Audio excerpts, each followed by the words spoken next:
So let's differentiate this then. We've got a quotient function to get dy dx. The formula is v du, so this is v, times du, which is 2, minus u times dv, and dv is 2x, isn't it? All over v squared. Put more than one term per bracket.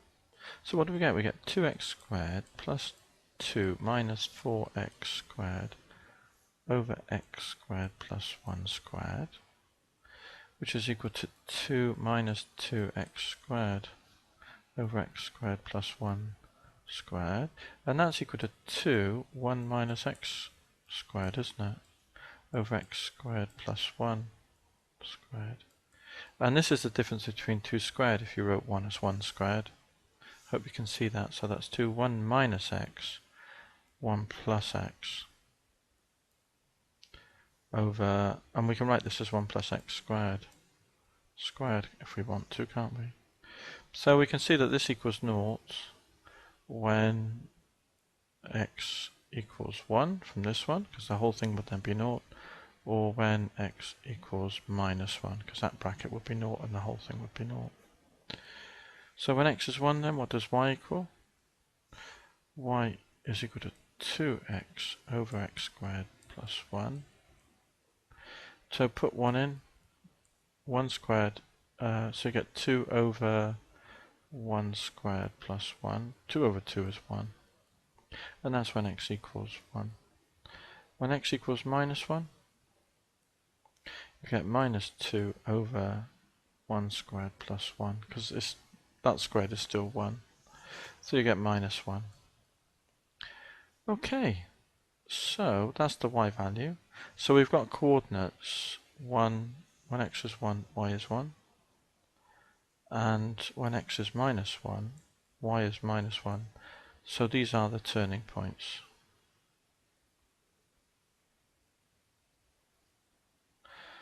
Right, let's get the derivative then, the second derivative. So we've got this here then, haven't we, for the derivative? Let's have a look at that then. So this is this is y. Was it y or dy dx? Yeah, we need the second derivative. So this is dy dx here. So the second derivative then, it will be v times du, and du is just 2 minus 2x squared, if you want to write it like that. So du would differentiate, that's the top bit here.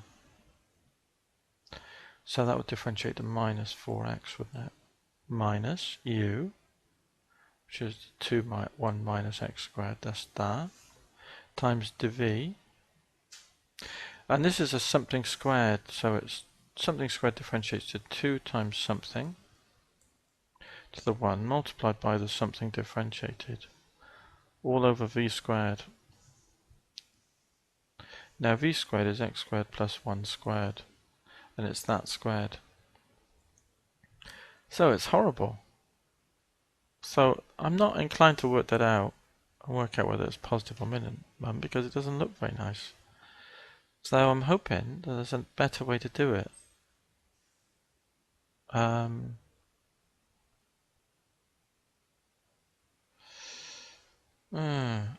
Okay, well, equals. Right, we don't need to work it out because we're only putting in values x equals 1 and x equals minus 1. And they should be easy because this whole thing here goes to 0. So put in 1, and that will be 0, and all of that will be 0. So you'll get 2 squared is 4 minus 16 times 1 is minus 16 over this positive number, which is 2 squared is 4, 4 squared is 16. So that's minus 1. So let's just write that in. Equals minus 1, which is less than 0. So it's a max. And let's put the other one in. When x is minus 1. When x is minus 1, this will go to 0 again. And this will be 2 squared is 4. And this is a minus, so this will be plus 4. This will be 16 over. And this will be 16 again. which equals 1, which is greater than 0. So it's a min. So this one is 1 is the max, and this one is the min. So we didn't need to simplify the algebra simply because we just needed to input the values. As soon as we'd written that down and we knew that was a constituent, we knew that this whole thing would be 0, this long part here, so there's no need to work it out and simplify it. Just work out the values, isn't it?